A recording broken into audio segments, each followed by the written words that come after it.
Well, today on the Deerskin Diary, we're going to talk about the most common warm beverage on the frontier, which was coffee. So stick around. Now, coffee, tea, and chocolate were all available on the frontier. They were carried in by boat, by horse, and all three were sold in various stores. Now, most people are aware of the high prices of tea and the high taxation on tea in the American colonies, but what most people don't know is the tea that was being sent to the American colonies oftentimes wasn't even that good. For example, the tea that was pitched into the Boston Harbor in 1773 was picked sometime in 1770 and 1771. That meant that the tea wasn't even very good to drink by the time it got to the colonies. Imagine being charged a higher price and paying high taxes on a commodity that wasn't even that good. Now, tea was also a symbol of the British Empire, and as the wedge between British politics and emerging American ideals began to grow deeper, politically, to drink tea openly was akin to taking sides. And naturally, many pro-colonial independents flocked to coffee as a result. Now, backcountry folk were eager to mirror the more well-to-do elite of Williamsburg and other cities, and they acquired more coffee at stores that dotted the edges and the fringes of the frontier.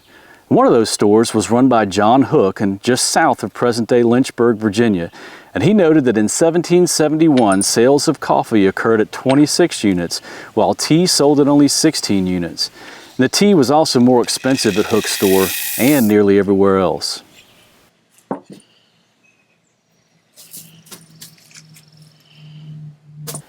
So on the frontier, we oftentimes find these little vignettes where people are trying to emulate the richer societies back east, but oftentimes have poorer access to both money and material. But how often did people drink coffee on the American frontier? That answer seems to be a little bit more elusive. Now, Charles Woodmason was an Anglican minister who traveled to South Carolina backcountry just before the American Revolution, and he gives us some insight on how available coffee was. He said, quote, that nothing but Indian cornmeal to be had and bacon and eggs in some places, no rice, butter, or milk. As for tea and coffee, they know it not. Now, despite Woodmason's accounts, coffee was obviously available. Anthony Allaire was a loyalist who escaped as a prisoner of war from the Over Mountain men just after the Battle of Kings Mountain. Now, he was hiding in the woods with some of his friends, waiting for some folks to come get him and take him to the British lines. And he said, just as we were drinking a dish of coffee on a rock after dusk, those three young men came to us on horseback, which made us very happy. We set out immediately. Now, in May of 1775, one of Boone's party mentions that, quote, no meat but fat bear and a little spoiled buffalo and elk, upon which, with a little coffee, we made out pretty well. John Bartram was a naturalist who traveled throughout the southern colonies, and he mentioned that in 1775, near present-day Franklin, North Carolina, that, quote, the next morning, after breakfasting on excellent coffee, relished with buckhand venison, hot corn cakes, excellent butter and cheese, and sat forward again for cowee. Now, what about Native Americans? James Adair said that before most traders went to live in the interior of native lands, they would, quote, carry up also plenty of chocolate, coffee, and sugar.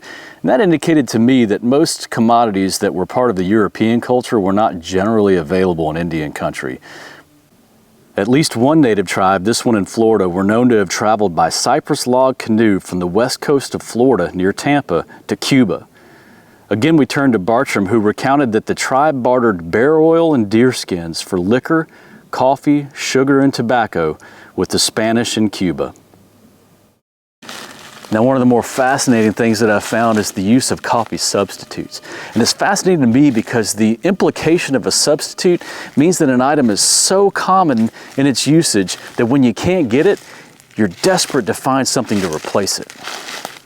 In the 1790s, one Ohio settler mentioned that, quote, for breakfast we generally had some kind of warm drink, would scorch a crust of bread or an ear of corn or a little meal or flour and make coffee, or sometimes have sage or thyme tea, sometimes brown some rye for coffee. We had teacups and saucer for our drink.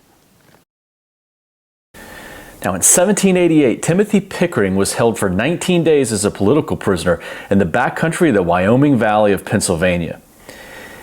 He said of his captors that, quote, they once asked me if I should like a dish of coffee.